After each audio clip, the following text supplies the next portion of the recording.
بسم اللہ الرحمن الرحیم۔ السلام علیکم ورحمۃ اللہ وبرکاتہ۔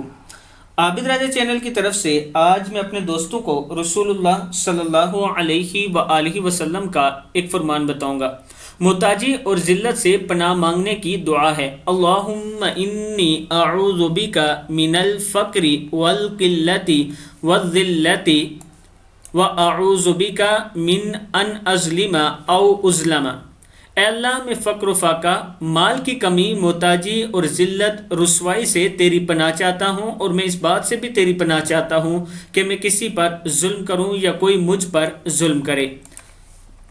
کتاب کا حوالہ یہ اوپر موجود ہے، آپ دیکھ سکتے ہیں۔ دعا پھر سن لیں۔ اللہم انی اعوذ بک من الفقر والقلۃ والذلۃ واعوذ بک من ان اظلم او اظلم۔ صدق اللہ العظیم۔ اس دعا کو آپ یاد کر لیں۔ السلام علیکم ورحمۃ اللہ وبرکاتہ۔